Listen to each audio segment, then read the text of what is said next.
a conspirator to commit murder against the queen of the earth. Okay? That's what I meant. I stopped it on the other video, but you'll catch on. Okay, so let's go to, like I said, where was I going to? Okay.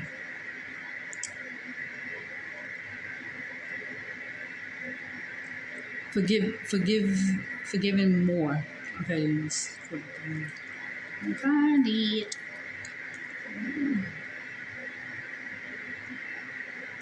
There is no 43 Atlanta.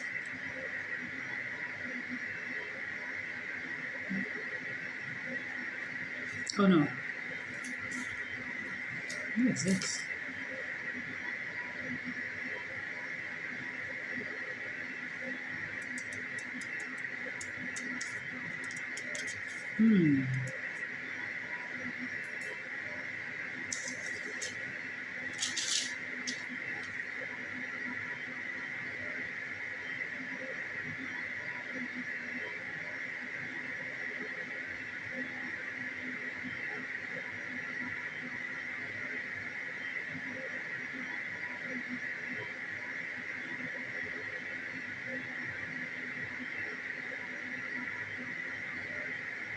Hold on 1 second. Okay, guys, I wanted to talk about forgiveness some more. Okay, and there was a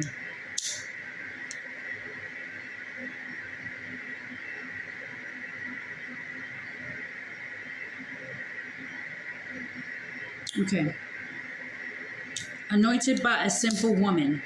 Now this could be also a sinful man. So don't just take it as a female or a male situation, because anyone who has sinned against me, they know now that their death is coming to them. Whether they're acting like it or not, they know that death, it warrants death when it comes to me. Okay?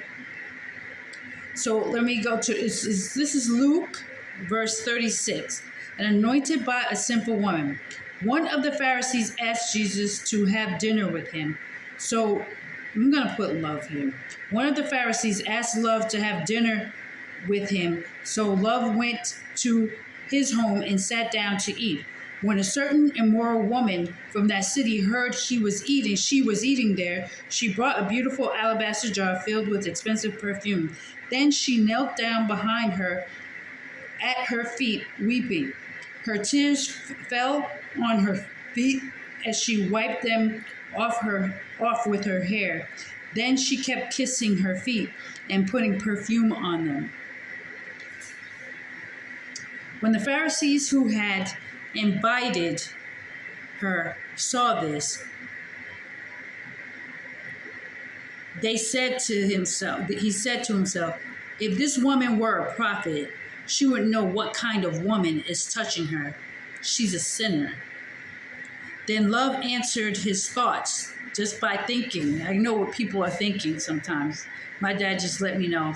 That's why sometimes I know what Michael's thinking or Richie's thinking, because I'll just speak on it. And I'll be like, now you know you got to stop that. You know. Then Love answered his thoughts. Simon, he said to the Pharisee, I have something to say to you. Go ahead, teacher, Simon replied. Then Love told him this story. A man loaned money to two people, 500 pieces of silver to one and 50 pieces to another, but neither of them could repay him, so he kindly forgave them both, canceling their debts. Who do you suppose loved him more than that? Loved him more after that? Simon answered, I suppose the one for whom he canceled the largest debt. That's right, Love said. Then she turned to the woman and said to Simon, look at this woman kneeling here. When I entered your home, you didn't offer me water to wash the dust off my feet, but she has washed them with her tears and wiped them with her hair. You don't You didn't greet me with a kiss, but from the time I first came in, she has not stopped kissing my feet. You neglected the courtesy of olive oil to anoint my head, but she has anointed my feet with rare perfume. I tell you, her sins, and they are many, have been forgiven. So she has shown me much love. But a person who is forgiven little shows only a little love. Then love said to the woman, your sins are forgiven. The men at the table said among themselves, who is this woman that she goes around forgiving sins? And love said to the woman, your faith has saved you. Go in peace. When someone turns from doing evil towards me and they come and do something for me on my behalf, and there's tears for what they have done for me, we don't have to have a conversation. I know that their heart is, they're hurt, and because of the thoughts, the words, the deeds that they did towards me. Go. They know that if I do this for her, I'm blessing her. And if I do this thing, I'm not doing it to get anything from her. I'm doing it because I love her. And those who love me love life. Those who hate me love death. So the moral to this story is the one who did the most to me, when their sins are forgiven, they love me the most. And that's why everybody would look at Saul, Paul, Peter, like,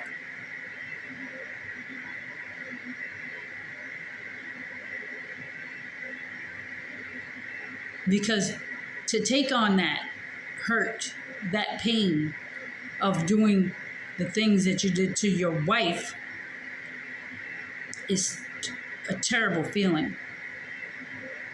So think about just regular people who recognize that, wow, you know, she don't deserve that. She didn't deserve that. And I did that. And she forgave my sins. She didn't condemn me to life.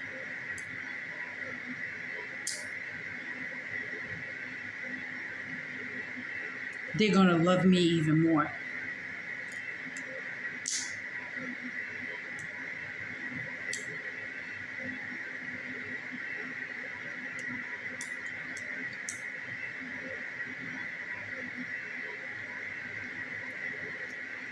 Okay. So that was Luke. I gotta write this down, guys, because sometimes I forget and I just start talking. Okay, let's go. Let's go to Ephesians chapter 3, 18 through 19. 18 Ephesians. Let's go. And it's okay that people love me. See, my lovebirds are okay with their husbands loving me, their children loving me, because I am life. I bring life to them. I'm the one that protects them from the wrath of my Father. You understand? And that's why I had to give you guys information about who my Father really is. He's the killer. He's the torturer. I'm the healer. I'm the joy bringer. He's the one who brings sad, sorry, terrible, torturous, like never-ending. Come on, somebody. Y'all know what I'm talking about. He's harsh. And I'm the only one that makes his spirit create beautiful things. I'm the only one that allows his spirit to heal, to, it's my spirit that does the healing, but his power behind it makes it come to pass. You understand? It's kind of like we balance each other out very well. Okay, so I'm going to Ephesians. Right, quick. I love you, Turtle. Missing you. Loving you, missing you. I was listening to some of your songs last night. I don't know if you hear that, but I do.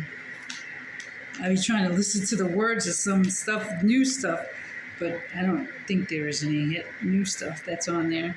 There's a song called Happy that your nephew sings. I love that song. It's such a cute song. Ephesians 3. Why can't I find it? Am I looking for it? Okay. Yeah, so in my home, in my palace, my sheets are changed every morning. I want somebody. Where? Okay. Here it is. Somebody. Okay, Ephesians 3. Aren't you guys happy? Aren't you happy? Be happy. My lovebirds, you should be happy. It's okay. You don't have to work out on your body like these buzzards are. Don't do that. You get yourself hurt. Eat your food. Be happy. And be happy to every person, family member that comes to join your family. The family member of yours who gets in that house before the walls of Jericho come down. You guys got you're all in one house, enjoying each other, giving thanks to my Father in my name for food and drink, right? From your hands, we are fed, right? Okay, that prayer will have to be done. I'm sorry, I'm wasting time here. Hold on. Okay, this is Ephesians chapter 3, but I have to put it in a way where, between Judah and Israel being Richie, Judah being Michael, Gentiles is Richie, Judah being the Jew, Michael, right? Now, Paul wrote this, right? But I had to read it so that I can explain it to you guys in a way where you understand that this was a love story about me and 12 children that I had between two different men, between two brothers. So wait. God's mysterious plan revealed. It reads, when I think of all of this, I, Paul, a prisoner of love for the benefit of you Gentiles. Because Paul is a Gentile. Richie is a Gentile. That means America. Assuming by the way that you know God gave me a special responsibility of extending his grace to you Gentiles. As I briefly wrote earlier, God himself revealed his mysterious plan to me. But it's me. God revealed his mysterious plan to me. As you read what I have written, you will understand my insight into this plan regarding love. God did not reveal it to previous generations. He did not reveal me to previous generations. But now by his Spirit, he has revealed it to he has revealed it to me, his holy prophet, and messengers, which would be Jude, Michael, and Paul, Michael and Richie. And this is God's plan. Both Gentile and Jews who believe in love share equally in the riches inherited by love's children. That's why they can't be bumping heads anymore. Do you understand? You both share the riches inherited by me, God's child. Both are part of the same body. And both enjoy the promises of blessings because they belong to love. By God's grace and mighty power, I have been given the privilege to serve her by spreading this good news. But that's a message. They are messengers, not the prophet of God. Like, they don't hear from me. I mean, they don't hear my Father. They hear from me, my voice. So they're like mailmen. Okay? But this right here is from me. It says by Paul, though he is least deserving of all of my people, of God's people, love's people, she graciously gave me the privilege of telling the Gentiles, his people, about the endless treasures available to them in love. I was chosen to explain to everyone this mysterious plan that God, the creator of all things, has kept secret from the beginning. But it was me revealing, these things to you guys from the beginning, the truth. Not what man, all they did this in Egypt and they did that, and she was from Africa and she was in this and that. No. Okay?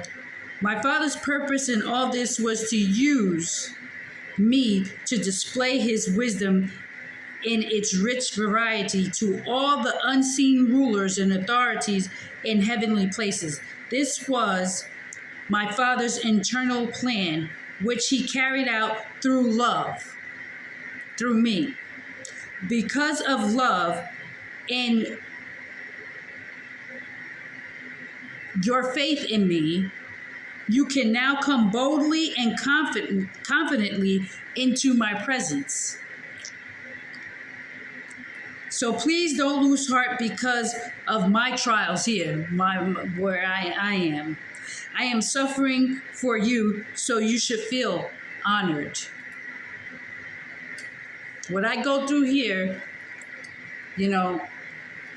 don't lose heart. Oh, the people who love me. My suffering is for your good, because my Father laid your sins upon me so that you won't die. You understand?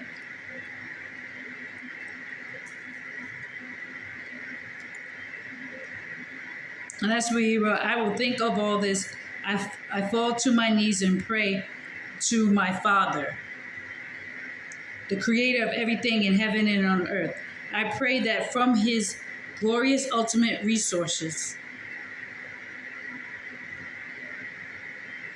that was for me, that he will empower you with inner strength through his Spirit. Then love will make her home in your hearts as you trust in her. Your roots will grow down into my love and keep you strong, because you guys are my plants, right? And may you have the power to understand, as all my children should, how wide, how long, how how high and how deep my love is. May you experience the love of the Lord. May you experience my love. Though it is too great to understand fully, then you will be made complete with all the fullness of life and power that comes from God, and will that comes from God, like to be the beautiful people that I have created you to be. Okay, so yeah, you guys, when these two men come together and cause peace between one another, everything will go right, and you guys have peace with each other, and stop trying to estimate what love is about. You don't know me, and you don't know who is going to be forgiven and who should not be forgiven. You guys should not be judging each other at this point. I really want peace in the whole world, but I still have some scores to settle when I find out what's really, really going on here. Okay, I want to stop this video right here. It went too long. All right. I love you guys, and I'll see you on the next one. Bye. Bye.